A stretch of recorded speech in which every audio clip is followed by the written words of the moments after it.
Hi guys, it's Dominic from the MS Guide and welcome to another podcast. Today we have a really special guest who knows an awful lot about how the NHS works at very high sort of technical levels. She's also an MSer. But before we get started, I introduce you to our guest, who's called Wendy.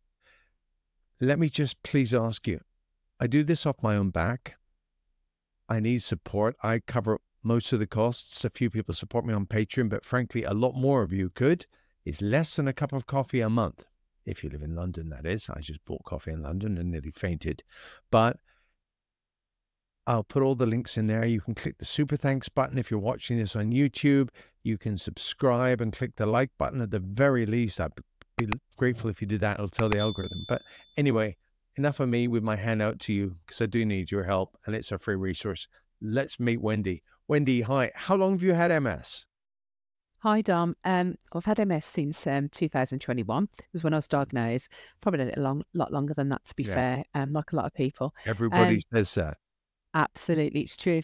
But yeah, I work in the NHS, so I think that probably gives me a little bit more knowledge sometimes of how it works. Without giving the game away, you're at a senior enough level that you can really see how things are working at multi-hospital level.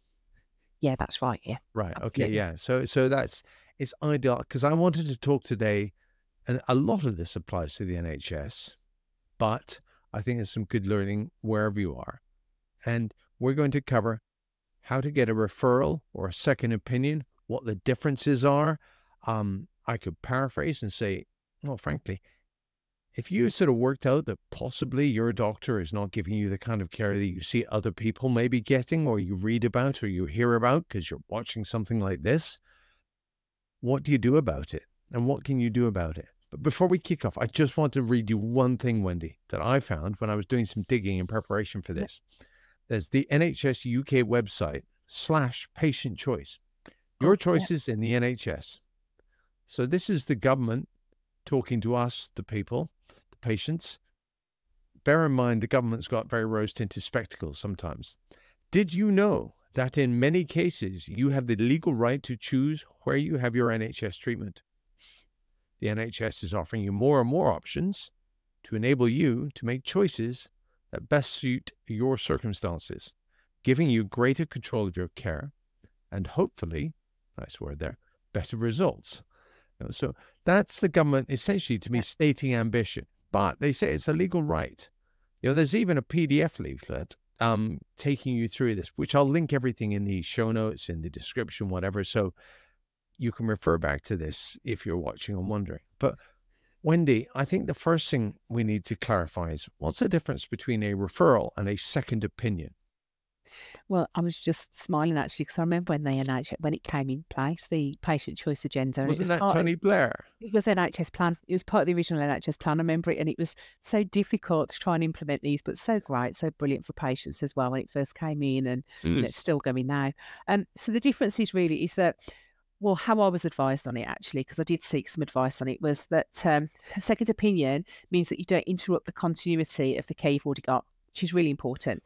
So you've been diagnosed with MS, you've been put with a neurologist. Let's join those dots up and say, but you may be thinking, I think there might be another way to go about this, or I might think I'm missing out, or whatever it is, or I want somebody who's friendlier or whatever.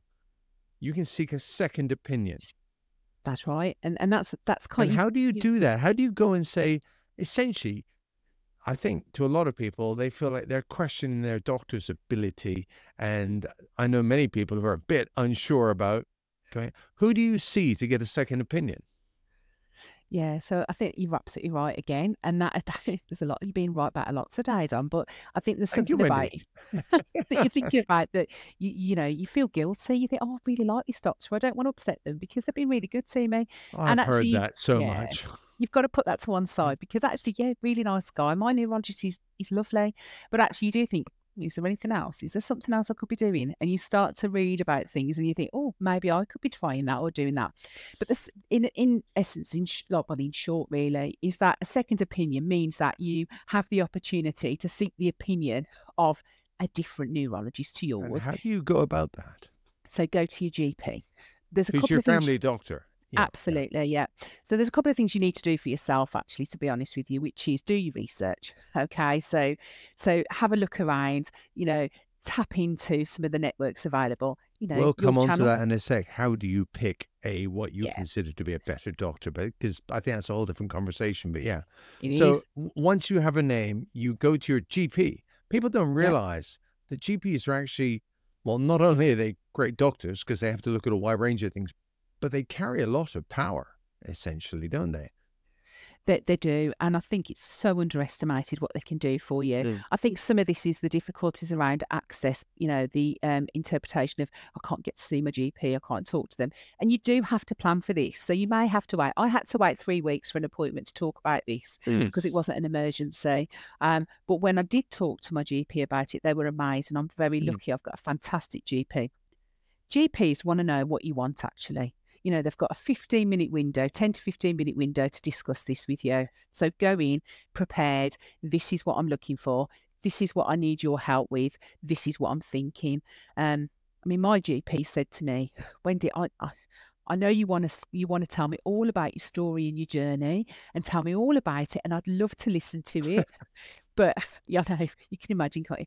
But I need you to just tell me what it is that you need from me because I've literally got 5 minutes, and then we'll have another appointment after that. And I remember going, "Oh, okay, no problem." She said, So I've got a friend who's a GP. They've got MS as well, but we're saying, like you said, you hit the nail on the head. GPs haven't got a lot of time, yeah. And when you, the patient, turn up and go, "I would like this, please," unless the GP thinks you've taken leave of your senses or you're asking you can't say, "Doctor, I'd like to have my leg cut off." That's not the sort of thing, But if you say, "I'd like a second opinion," they've got a computer system. They've got pre-written letters for this kind of stuff. This is music to their ears. Yeah, fine. I get you out of my consulting room in under 15 minutes. I've bought a little bit of time. I write the note saying, refer patient X to Dr. Y. It's just a winner. Dom, I've spent 22 years in the NHS, and I had so many conversations with colleagues about, oh, they're not going to want to refer me, and what if they don't? And I really got myself in a bit of a tease, and I really understand the system. So I Yeah. understand what might be making others anxious, but it was so easy and so smooth. And actually, all I really needed to do was prepare for that appointment and be very Mm. clear what I'm thinking. And my GP actually turned around and used the following. She said, this is the kind of thing that makes me want to be a GP, is to look after people with long-term conditions. This is why I became a GP. This is exciting for me to help you with this. So I think people will be surprised because I didn't expect that either. Yeah, well, it's not the umpteenth child with a runny nose and the mum going, oh, what should we do? Which is, I think mums care, obviously, but it's just, when you're a GP and you see the same thing over and over and over again, it's a bit of difference. And it's a bit of, like you say, this is why I do this. Because GPs are about making relationships with patients. And I think it's one of the things that seems to have suffered in the last 4 or 5 years, partly through the time pressure, but GP's ability to build a relationship with an individual person. So, when they get to intervene and do something for you, that's great. I haven't got to, but the other thing we need to put in the context, this does not mean that you jump a queue or anything like this. Your GP merely refers you.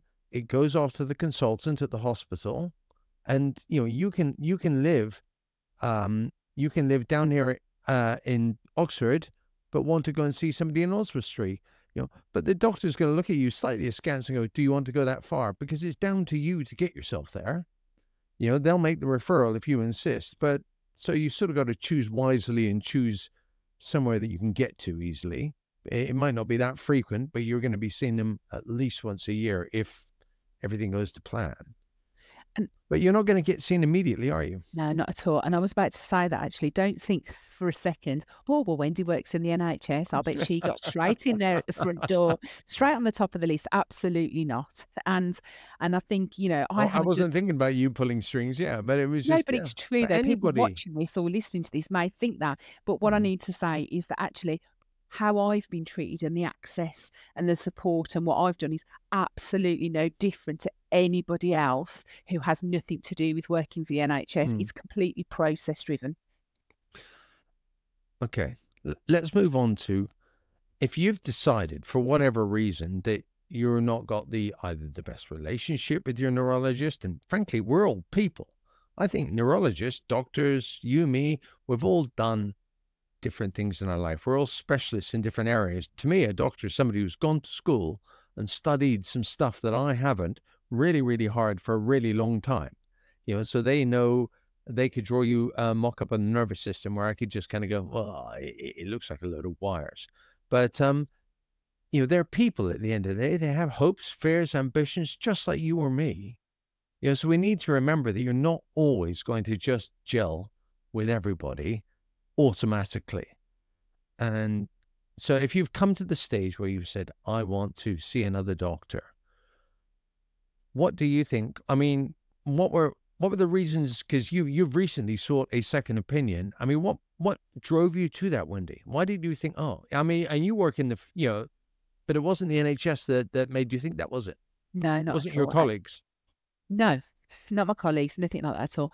Mine was doing some research. Actually, mine was linking in with people with MS and with extensive knowledge and research, and kind of like what's good, what could be better, what opportunities are out there, what you could try differently. I'm not being funny. Your channel, this channel, talking to you, Dom, and I'm just That's saying that. flattering. It And really is, isn't it? somebody sent me a comment saying I'd be going crazy if it wasn't for the MS Guide and Dr. Boster in the States. But it is true. And I So thought, I am oh, flattering, yeah. but it is But true. no, And but then I get to interview people like Dr. Bart the other day, who just, the way he described how he delivered MS care to MS patients. And you think, if I'd heard him, I kind of wish I'd heard a lot of this stuff long ago, because I've had MS 31 years, whereas you sort of just had it feels like yesterday. But, it's just, it's so different. And it realized that it's down to the person delivering the care and the person receiving the care. But this also gets me, Wendy, because I've got the channel. People get in touch with me and say, who should I see? And I'm like, you know, it's horses for courses. And like you said, do your research.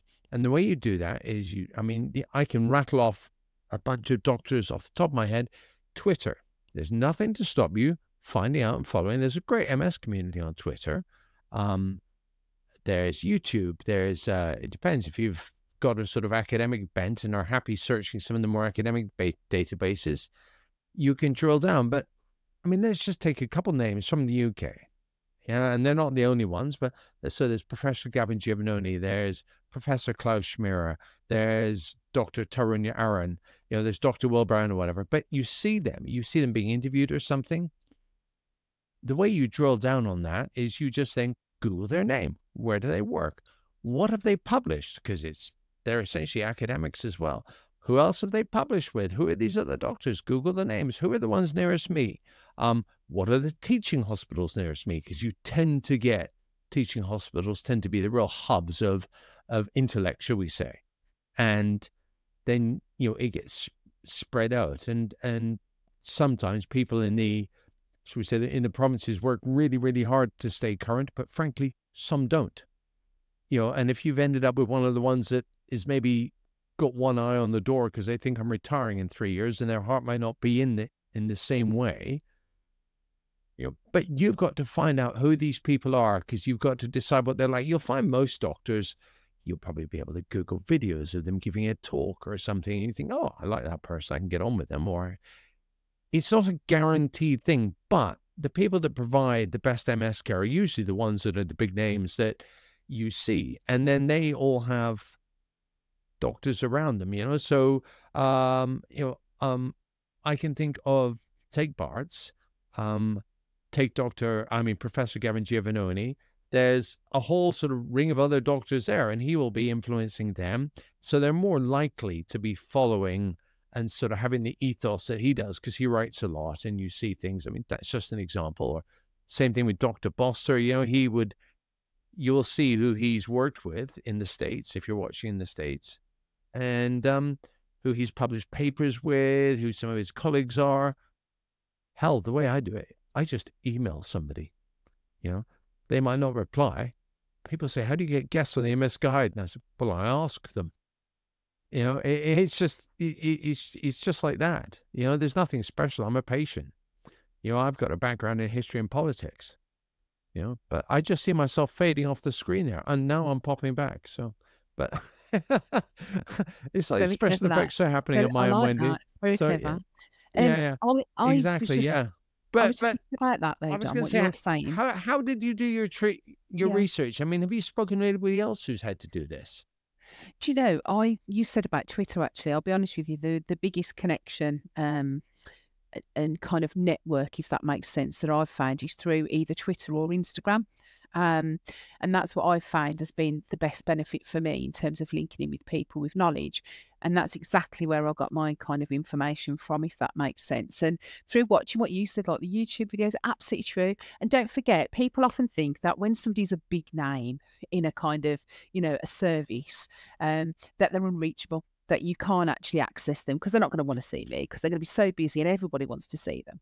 That might be true, but usually they'll put you in touch with somebody within their team or suggest something, and there is no harm in asking that question because often you'll be referred to a team or a service anyway, and you can specify who. You absolutely can. Um, but obviously, you will need to just obviously, approach them first. Hi, folks, and we're back from Dominic's technical difficulties because my podcastal software had a little wobble. So I'm back. Wendy, have you kept your train of thought since I was I think fluffing I around have. on my end? All right, I'm sorry. I think I Carry have. on where you left off because Huh. that was me. It's all right. It's giving me time to think. So basically, you get, people aren't unapproachable.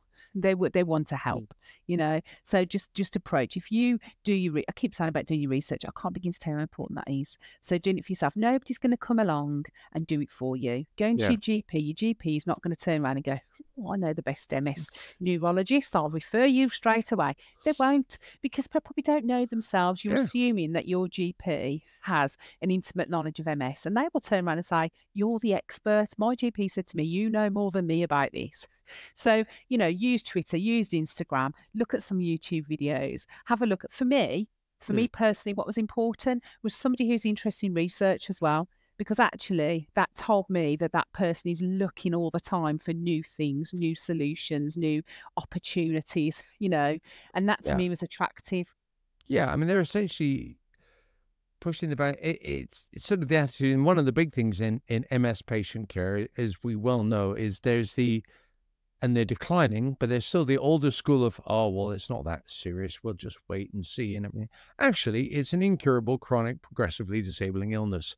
And the problem is when a patient presents, I mean, maybe looking like this. I mean, you and I both can pull off looking fine. Probably we were comparing notes earlier. We've both got the dodgiest right legs. And, I couldn't run. I look like I'm trying to pick up sailors. It's not a good look, and, or I fall flat on my face. If I tried jogging up the stairs as I did the other day, I went face plant on the stairs. But the fact is, people think, oh, it's not that serious, you're not going to die. And it's like, well, frankly, I prefer not to be disabled before I had to be Yeah, either. yeah, that's the So, thing, so, isn't it? so there are doctors, more and more these days who, I mean, this is research based, will treat MS earlier with higher efficacy drugs because it's about preventing our slide into disability and trying to extend the time between relapses and reduce the severity. And, frankly, back to there's people who want to be friends with their doctors. What you got to remember is you have a one-to-one relationship with your neurologist. They have a one-to-many by necessity. You know, they may be really socially skilled and make you feel really good and hell, good fellow, well met, and all that kind of stuff. But the door shuts behind you. You're gone from their mind mostly, and they're firing up the computer to get the next set of patient notes up and saying to their nurse, and so anything I should know about Wendy, because I've just seen Dominic, and and they don't lie awake at night generally worrying about an individual patient. Or if you sought a second opinion or even a referral and you said, so this, I want to move entirely, that doctor's not going to be lying there broken hearted that you've left them. Are they? I mean, you work with tons of doctors, Wendy. I mean, have you ever heard any of them say, oh my God, a patient's gone to see somebody else, I'm so hurt? No, and they just want genuinely. people go into that profession because they want the best for you. Yeah. They want to see good outcomes. So actually, if you do seek alternative opinions, alternative care, they're not going to be upset by that. Actually, I mean, I Well, worried if about they it. Like I are, they've said got to a you. problem. Well, I worried about it. I said that to you. I worried about it, and then I thought about the guys that I work with who are fantastic. Bit of a shout out there. You gonna name They anyone? no, they because they'll kill me. But I do Uh, actually. They are amazing, and genuinely, the majority just want to see their patients, having good outcomes. So yeah, so I think that was, and another driver for me, just to make you aware, Dom. Another driver for me was that I have spinal lesions, and they're in my cervical spine is sort of littered, and so for me it's That's a lovely littered, one. littered. I I was mean, like, it between us, looks like a bomb's gone off. that's it. Well, between us, we've got a good set of legs, I think, Dom, to be fair. But No, we've got 2 left legs. That's the problem. it's not going to work, We're is it? never 'Cause going to we've win a both got the wrong three-legged leg. race. Yeah, No, we're not. exactly. Yeah, Um, we'll just be walking around in circles, going, "Come here." No, you come here. chasing. But so my cervical spine is littered. Bomb's gone off. So actually, for me, spinal MRI, hugely relevant. I really Yeah, wanted, and actually, I found it really, really difficult to get a spinal MRI in my reviews. Now, I'm not a shy person, and really. I've still, no, I know you wouldn't believe that, but I found it really difficult to get that support to get those spinal MRIs. What you're saying is, when you asked about this, your neurologist said, "No, I'm not doing a spinal MRI," and you're thinking because you've read stuff and you've researched stuff, and Yeah, also, you don't need to be an anatomical genius to realize that it doesn't stop there. If the brain and the spine are connected and the spinal lesions occur, the spine actually goes the nerve, the cord goes about halfway down your back, really. But I just can't. And I said this to Dr. Barr. I said, "Why don't people do spinal lesions?" And he went, "Oh, spinal scans." And he said, "That's a very good question. I scan everybody." So I, it's just, yeah. is it an old school attitude? I don't get it. I Because think it I'd might be want to that. know if I was the doctor. Yeah. Essentially, yeah, MS, tough luck. Sucks to be you. You're going to go downhill. Because 20 years ago, neurologists just managed your decline. They couldn't intervene like they can now. I think that's one of the points, isn't it? Is that actually for me, the argument against it was it only gives us a certain percentage of additional knowledge about your condition. And I Isn't that sat there good? and thought, yeah, but I sat there at Dom, I sat there and thought to myself, if somebody said to me, there's a 1% chance of you walking out your door today and getting hit by a bus if you cross the road, I'd stay indoors today. I'd go tomorrow, or I'd go around the back door. I wouldn't just do it, even with 1%. So I was kind of confused by this, you know what I mean? I kind of sat there and thought, not sure I I like this. interviewed somebody called Anne. The podcast will be up before this one. So if you're watching this, it'll be, I'll try and put a link in if I can remember. But Anne had cyclophosphamide, I think, or it was one drug. But because she went from walking to wheelchair really quickly.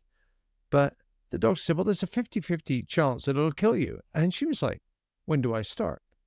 Because the doctors you're thinking, God, if there's a 50% chance it'll help me, a 1 in 2 chance it'll help me, I'll give it a go. So if even with tiny odds, if they could determine that, and frankly, the neurologists are not generally looking at it as first line, the neuroradiologists are, so when you have a scan, it goes to a neuroradiologist who goes and gives a report to the DMT, which is the MDT rather, the multidisciplinary team. So you have the neuropharmacist, the neuroradiologist, the neurologist, the MS nurse. They'll be sitting around saying, so what do we do with Dominic? What do we do with Wendy? Should we change their drugs? Is this stable? How are we going to run this? Put it this way. That's in an ideal world. I've heard circumstances where that doesn't always happen. But, again, I want somebody to look at this. That's where AI is coming in. AI is starting to look at scans and can spot stuff that, frankly, is too small for the human eye sometimes. But that's a different conversation. So how would you go? Sum it up again. Let me see Okay, if I got this right. you ready? Essentially, I'm not thrilled with the care I'm getting. So I go to my GP and I say to my GP, I give them a name and I say, please, can you refer me to them? Is Yeah. that correct? Well, I'd like to just add in that not just that I'm not thrilled, it's is there another way? So for me, it was kind of like, is there another I'm option? Is trying to there be another nice, way? Wendy. I know you are. I'm thinking, is there another way? Is there something else that could help, my progression or help. So, yeah, absolutely. Have a look, do your research, tap into all the networks, Instagram, Twitter, Mm. start looking around, looking at Oh, YouTube, I give an looking at your. Instagram warning. There seems to be not full, but there seems to be a place where it's more likely to run into the wing nuts, Suck on this root and your MS is cured. It's like, So yeah. where just I think it'd be good. Where would you look, Dom? Just from your perspective, you're really experienced and knowledgeable of all this, and where would Okay. you look? So Twitter, you don't see, I mean, if you're looking for MS, I mean, pick somebody like Professor Schmier, Aaron Boster, Barry Singer, whatever, and look at who else they're connected to and start going through their connections because they have professional stuff. It won't be their personal Twitter account. So, um, but you want to sort of see the names, so whether it's Mitzi Joy Williams if you're in Atlanta, or Aaron Boster if you're in Ohio, or Brandon Bieber if you're in California. It's just or Professor Schmier if you're in London, or maybe it's Professor Nicholas at Imperial College because London's a big place and they're on opposite ends of London, or also I think the thing is you can get referred to whether it's Dr. Wallace Brownlee and Professor Schmier. They may accept you into their clinics, but you might not be seeing that person. I mean, I happen to know, speaking to Professor Giovannoni, he said he's just he hasn't got space for another patient. So it's not that he doesn't want to see you. You just can't split yourself through ways, but he's got many people that work with him. But in that clinic, in that hospital, in that treatment sort of scenario, so you might be seeing one of his colleagues. I say some of the more junior ones, the relatively, Dr. Ben Jacobs, for example, works at Barts, and you may end up in front of him if you got referred to Gavin Giovannoni. And I think the other thing as well, Dom, just to mention is it's not going to happen quickly. And I No, think we have to manage expectations here. yeah. The NHS, we have got long delays at the moment. And I think, you will go to GP. This process for me has taken, I'm just thinking it's been a few months actually. It's been quite a few months. And actually That's short so far. I'm okay with that because actually, to be honest with you, I know I'm playing the end game. Does that make sense in terms of I'm still under the care of my neuro. I've still got my MS neurologist support. I'm still having my reviews with my MS nurse. All that is still happening. It hasn't stopped. That's why it's second opinion is best. So all that carries on, and I'm just waiting to see this kind of new person, if you like. And by the way, I it's say to people, when you be proactive, if you Yeah. get a referral, if your GP says, and there's no reason why they should say no, but if they say, yes, so I'm going to refer you to Dr. X that you've asked me to, then you find Dr. X's hospital, the Yeah. email and stuff, and you send an email to Dr. X's secretary or whatever saying, does Dr. X need my scans? Because Absolutely. the NHS is not joined up in the way that you'd like to think. So if you're moving outside of a hospital network, I moved from Oxford to London, for example, for my care, they couldn't just press a button and get my scans up. So, but I could get my scans, I could request them from the hospital I was at. So you can do that. And I rocked up, it didn't cost anything because it's the Freedom of Information Act. And I rocked up with a CD with all my scans on. And, make it easy for people. Don't just sit back and wait for it all to come to you. Because nobody, frankly, I said to somebody, I think it was my daughter, we were talking about something entirely different. I said, nobody cares about you. In the big scheme of things, you're one of millions of people in London. So, your friends care, but overall, you make things happen for yourself. It's actually even easier than that, to be honest with you. So Is it? Enlighten me. yes, it is. I emailed the secretary to the consultant. That you want to said, go and see? Yes, to the, should we say, I'm going to refer to them as new neuro, an old neuro, even though I haven't met them yet, new neuro secretary, and said, how can I make things easier by, and she said, tell me who it is that your care's under, who you've seen, and I will email them. So she emailed them and copied my email in saying, please can you send me Wendy's record, blah, blah, blah, blah.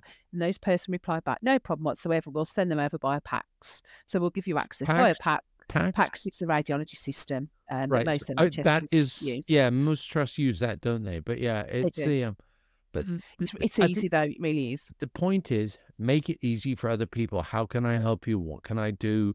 You've got this condition for life. So engage with it. If you want the best care, if you're not happy, you may have sort of fallen on your feet and got the most awesome neurologist who started you on a high efficacy medication, wants to see you every year, wants to also scan your spine. They've got a great MS nurse team, and that exists in parts of the country, but it doesn't exist in all parts of the country.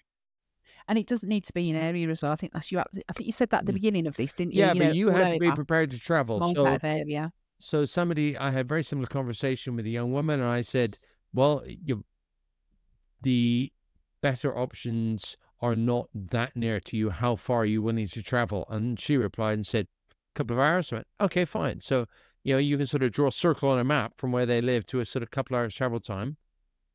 And I thought, fine, it's not me to tell you whether or not an hour or 2 hours or 3 hours is acceptable, but you need to decide that for yourself. I thought, John, how many times a year do you see them? That was my logic. Is that I've gone out of area, and I thought to myself, how many times a year will I likely, if things one, work out, unless it's going really badly. Exactly. So it's kind of like that once a year. I'm happy to get on a train, and it is on a train link. So we'll see how it goes. It's not that far for you, is it? Relatively. Not really, and it's further than old neuro. New neuro is a little further away than old neuro for you, but yeah, it's not like crossing the country, is it? No, not at all. And to be honest with you, I would have travelled to London. I would have travelled up north. It wouldn't have mattered to me, because actually for me, what was more important is understanding that, this person, this new neuro might turn and say, do you know what, Wendy, you're on the best possible treatment you could be on, and that would be fine. What do you think the chances of that are? I don't know I don't think it's likely, to be honest, but I think I don't know enough. I don't know as much as they know, and I'm happy to hear their. That's why I'm going to see them, to hear their opinion on it all. The one thing I'm waiting for somebody to tell me, I know it's happened in the US before, because a US neurologist put me under discretion, but I have never, ever, anybody ever had a neurologist say, so what are your goals for 20 years time? Yeah. Because it's a disease. It's with you forever. So kind of knowing what that person wants to achieve in their life, I think to me, that's the killer question. Where do you want to be in 20 years, Wendy? Where do you want to be in 20 years, Dominic? Because that's going to shape the decisions you make now. And young people aren't asked this at all. 25-year-old person is not asked this by a doctor. And frankly, facing disability, if I could have done more at 25, and I'm now 55, to maybe mitigate where I am now. Let's say the options were there. I'd be really pissed off if the options had been there and somebody hadn't asked me that. They weren't, so I can't sit there and get my knickers in a knot about it, so to speak. Excuse it. But, because there were no drugs when I was diagnosed, but there's a lot of drugs now that are proven to have a significant effect on your long-term outcomes.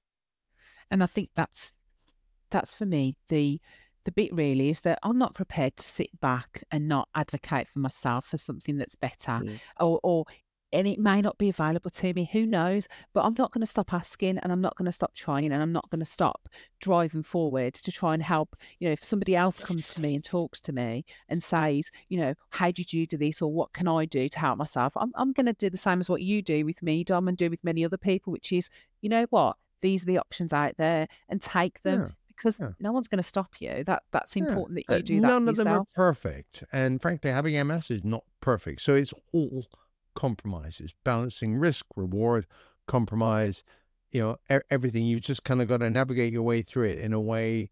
But having that, to me, that whole view in the back of your head about how do I make the long term better for me? How do I do my best to minimize the long term? Because that's everything that's gone through my head. And I see you, and we talked, and I thought, it's not about Wendy now. It's about Wendy in 20 years' time. When you're 40. And thank you. That's right. Younger than that, actually. Oh gosh, I'm so sorry. Did I underestimate? You 18? I'd be old there, yeah. All right, okay. Anyway, Wendy, I think on that note, let's wind this up, because it's as delightful as it is to speak to you. I think, just to remind people, everything's in the description below. So all the NHS You're Right stuff, you're not going to run into problems with your GP. But if you ever want to make yourself happier, that you're on a firm footing, have a read of it. And you're not going to hurt anybody's feelings. If you jump up and prod them in the chest across the desk and say you suck, that's different. That'll probably see you taken out of the hospital, but that's a whole different kettle of fish. They're not going to be unhappy if you seek a second opinion and possibly ultimately a referral. Yeah. Any thoughts? Or would you agree? Or I would absolutely agree, and actually make it easy for them, help them. mm, They are mm, so busy. The clinicians that I know and have worked with for years are absolutely amazing people. They do a brilliant job. They've got fantastic skill sets. They just want to do the right thing, and actually doing this is going to help them as well. It's going to make their life easier. And actually, you know what? They want to work with you. They really do. And I yeah. think, if you see a different way of doing things, they're going to in the main, they are going to support you to do that, but you've got to know what you want and what you're aiming for. All right. On that note, folks, thanks very much. We'll be back probably in a week's time. So I look forward to seeing you then. Wendy, thank you very much for your input. Thank you, Tom. All Thank right. you. Take care. Bye bye.